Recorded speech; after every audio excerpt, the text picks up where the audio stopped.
Hi, everyone. I'm Kimberly Guilfoyle, along with Juan Williams, Jesse Waters, Katie Pavlich, and Greg Gutfeld. It's 5 o'clock in New York City, and this is The Five.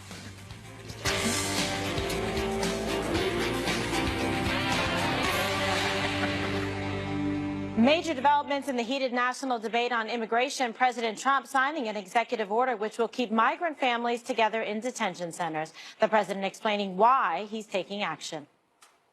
We're signing an executive order I consider to be a very important executive order. It's about keeping families together while at the same time being sure that we have a very powerful, very strong border, and border security will be equal, if not greater, than previously. We're keeping families together, and this will solve that problem.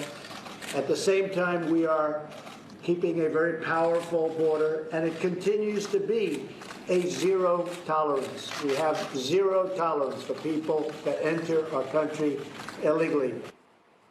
The big question remains, is it legal? The courts have said children cannot be detained for longer than 20 days with the adults. All right, Greg, we start with you. Obviously, this has been a pretty hot-button issue, a lot of discussion back and forth from both sides, and everyone obviously cares about families and about children, and no one wants to see children harmed. And now you see the president engaging in executive action to try to address some of the concerns, valid concerns that people have. Yeah, I think everybody...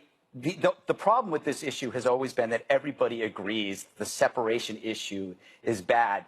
The problem is nobody had a solution. Nobody was offering solutions. They were offering a lot of anger and rage.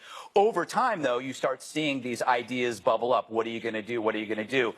My worry is, I worry about the intensity of anger and division that I saw this week as we got to this point. We have to admit that there's a torrent of rage that is out of proportion to the scenario. And don't say, oh, when you say that, you don't care. I do care. I said this was a problem. But I do think, I worry about this outrage that foments insurrection without coming up with a solution. We had I think it was 9 people killed in Chicago over the weekend. But I've never seen this kind of rage about anything. And I think you should also be aware that when we start talking about facilities and housing, this will not satisfy the people that are the loudest voices. They will not be satisfied. If it's a military base, they're going to say, how dare you put those children among soldiers carrying weapons? It's like a FEMA camp with those, I think you're going to expect more outrage, a different kind of outrage, because it seems to be working. But I want to reiterate, we all care, but caring isn't enough. You need solutions. And the problem that has always been with this story is that while the separation issue is real, the idea that half the country is demonic and bigoted is a delusion. And the more that you push that delusion, the more precarious this country, the situation this country is in. If you blame half the country because you don't like their stance on immigration and you call them not